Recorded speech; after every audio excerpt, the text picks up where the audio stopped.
Welcome everyone to the Real Whovians cast. I am your host, Matrix Lord 212, and I am with Suzy. What's up, Suzy? Everything. All right. What's up, Scott? Hello, all. What's up, Jimmy? Oh. What's up, Sally? What's up? All right. So you want to rehash what we just talked about, Jimmy?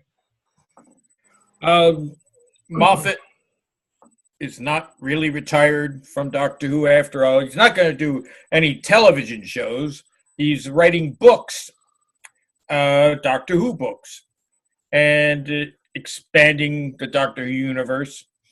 And he has declared that the Peter Cushing films are now canon, which was causing controversy today. Yeah. And it's canon as in as it's movies based, right? Yeah. Yep. Think Tarantino-esque.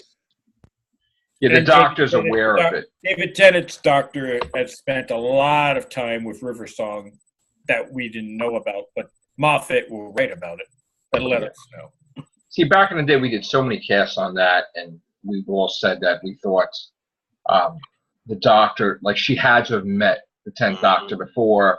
They had to have been really, really close the way she was talking to him, like that incarnation.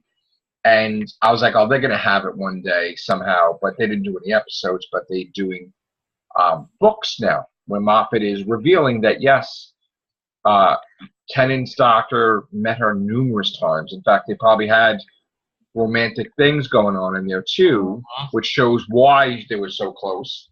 But he probably didn't get close with her in a sense to marry her because he knew it was another Doctor's place, I guess. So that was the whole point. The only thing I don't know is that how did they keep the memories from River with the 10th Doctor from the 11th Doctor, which that unless she did something to make him not remember. That lipstick or something like that. Maybe she made him forget every time or something. But I think it's an interesting thing that we always felt this was going to happen. But just think about the sales of this book. Everybody's going to go out and buy this book because in this book, he also says that Jodie Whittaker's Doctor goes into the 50th, goes into the pocket dimension to save Gallifrey because Gallifrey is suffering from natural disasters because it's not revolving around its sun or it's not revolving, it doesn't have like things to balance out different things. So Gallifrey's technology is trying to keep the waters from going crazy and all this stuff. So it turns out that besides all these Doctors teaming up together to put the Gallifrey into a pocket universe, that there's all these TARDISes going in that pocket universe of different Doctors trying to save Gallifrey from natural disasters and then pluck Gallifrey out of it. And of course, he says that it's not just Jodie Whittaker's Doctor. It could be future Doctors, could be Capaldi, could be a whole bunch. So this, and also that River is in the 50th, like he expanded on it, that it's canon. Now, we've always remembered that she knew ancient Gallifreyan. And Gallifreyans are not one to put their language in the history book. So the only way she can learn ancient Gallifreyan is to travel to ancient Gallifrey and study there. So there's a possibility with that she has studied the Time Lords or been part of Time Lord society in the way past, in the present, and they all know her and respect her, I guess. And maybe they don't know that she's married to the Doctor. So yeah, this basically, Moffat is explaining things. He's plugging the holes. And I do feel that this is going to be the biggest selling book, period. Because wouldn't you want to know these long mysteries solved? I mean, what do you say, Jimmy? I mean, well, does Moffat think what he writes in the books will end up in the television series? I don't know. Some of it might. He may hint to it, but that's pretty much it. Now, I guess Chibnall is going to go along with it that it's canon now, right? Like this is all canon. Because Russell T. Davies, now, there was another story that broke that I refused to cover because I thought it was absolutely ridiculous. Even though it was true, I thought it was absolutely ridiculous that Russell T. Davies had done this book also, where he was saying, I guess Clive or whoever that guy was in Rose, that there was scenes where Rose was looking through the book from the first season, in the first episode called Rose, and she was looking at Christopher Eccleston's Travels Through Time, and there was also pictures of Jodie Whittaker and other doctors in there that Clive had found. Now, we've never seen that on camera, but Russell T Davies basically created doctors after Jodie Whittaker. Now, where he got a African-American woman that's bald sounds a lot like Michonne, but from Black Panther. Yeah, and we said that. And there was also a doctor that was in a wheelchair. And there was a doctor that was different races. So, I mean, basically what I feel is, I don't want to cover it because I'm like, basically he's doing what Mark Hamill did that time. When somebody asked Mark Hamill, is Luke gay? Mm-hmm. Mark Hamill's like, well, what do you think? What's your opinion of it? Because if you think he's gay, maybe he is. You know, I think with Russell T Davies, he's trying so much to push diversity that he's saying, oh, because a doctor can regenerate indefinitely, that yes, you'll see a doctor in a wheelchair. Yes, you'll see an Asian doctor. Yes, you'll see an African American. You'll see a doctor of every race, religion, and culture. And I don't think that's a good thing to say because, you know, you're just trying to, I don't know why he's trying to do that. That's just. But how long would he have been in the wheelchair, though? How do we know he just didn't sit down there for a rest, or he injured himself at the time? And that's the problem. He's not expanding on that. So. And he said a doctor with braces that's fighting a toad. I mean, I don't know, a giant toad in Buckingham Palace. I mean, you know, Rusty Davies is, I don't know, man. I'm not crazy about that. But the thing is, ultimately, what's canon, what's not canon? I mean, we know Moffat. He has to find an explanation. His explanation, which he is explaining stuff he don't need to explain. Like, do you know, Jimmy, that he's saying that the reason why we saw the first Doctor and the second Doctor's episodes in black and white is because it's from the view of the Doctor that both Doctors were colorblind?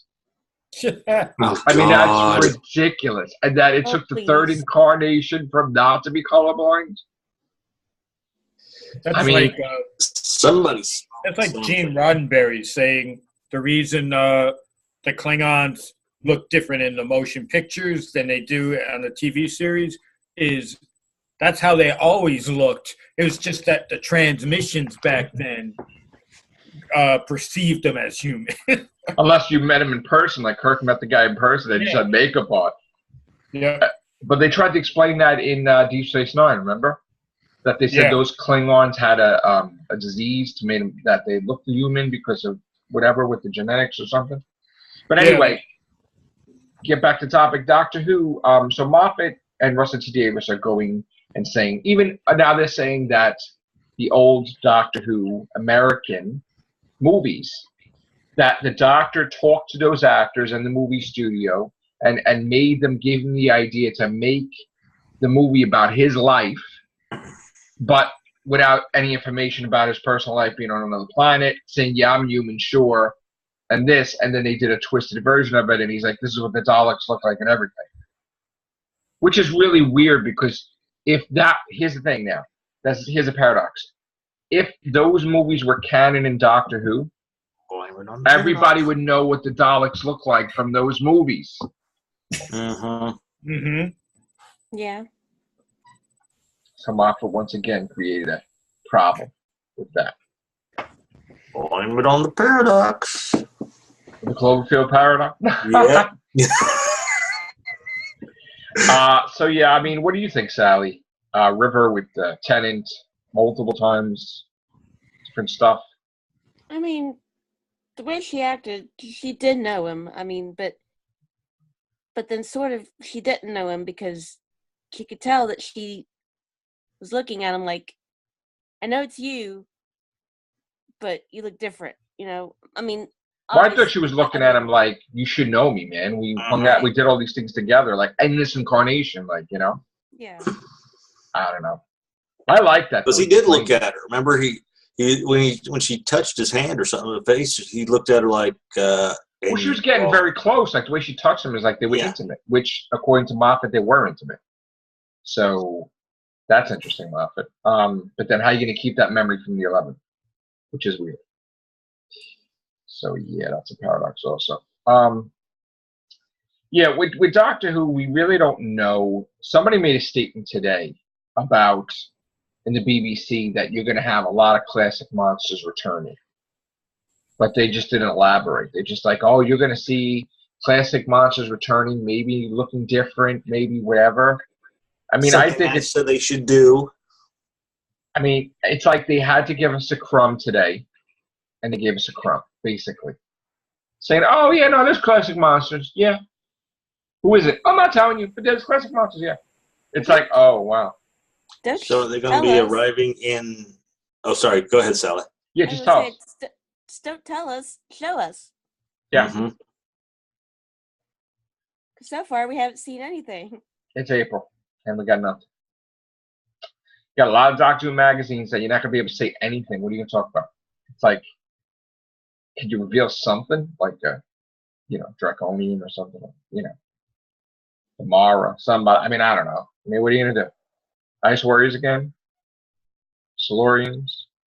Did Cybermen's to death? I mean, Daleks are going to appear. We know that.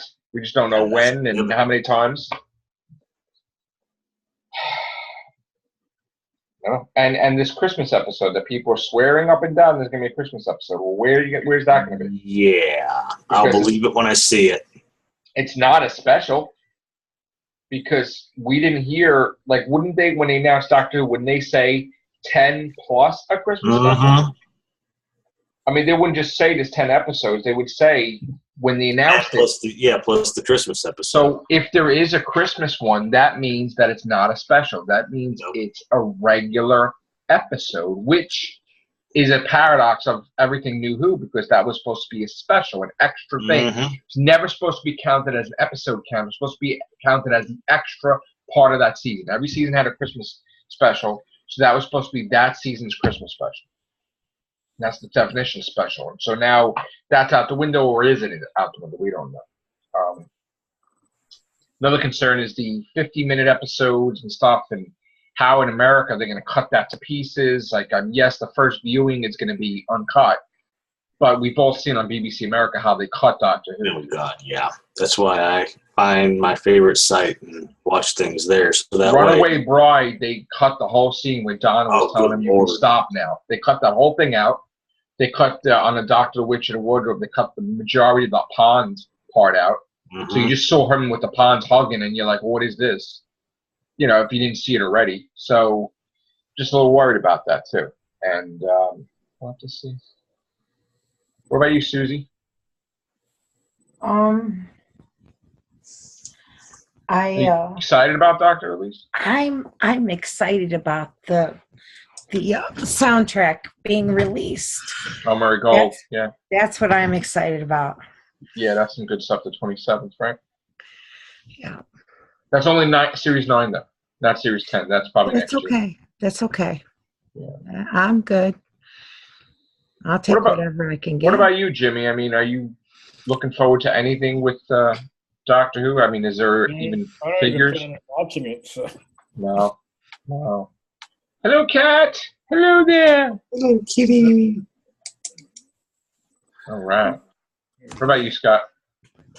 I'm waiting with bated breath for waiting to see Doctor Who, sure, but give us something other than what they've been giving us. Yeah. So we can get more psyched. Because we should have at least by now had rough drafts of what the show titles are. The costumes. Yeah. There's got to be more costumes. So yeah, we should be able to see what she'd look like in her other clothes. Yeah, she's got to have more than one outfit, that's for sure. Yeah. All right. I mean, what do you guys think if they do the Salem witch trials? I mean, that's interesting. That's supposed to be a Halloween episode, possibly. Yay. And that's going to be interesting. So what is she going to wear there? She has to be in period clothing, or she'd stand out like a sore thumb. Now, they did some type of contradiction with Alan Cummings' role. They said he's the goody bad guy. Like, what the hell does that mean? Like, he's a bad guy that's a goody? I mean, I don't know what that means. But there's weird lingo that... Is he not a villain, then? guy He's that an should be a anti-villain? villain, that he's a friend. I mean, I don't know what the hell that A is. frenemy? A frenemy? Yeah, frenemy. Wow. I Did don't they know. say how she meets her companions? No. Well, they did say that Bradley Walsh's character is married to this other woman who was that other companion that wasn't pictured with them supposedly, or whatever she is, and that they may be related to the companions. Like that might be the kids or her kids or both their kids, and that this whole thing might be a really tight-knit family traveling around in the TARDIS, where she stays behind sometimes and she's not happy about it, or she's going to be like a Brian type, like you're going to get them killed or something like that, and she's going to be upset. Magic school bus, in other words. And it's supposed to be educational. It's supposed to be supposed to learn a lot from history. Yeah, but then there's only 3 yet. Do a Doctor Who season. Well, here's the weird thing. They're going to do 3 in the past, right?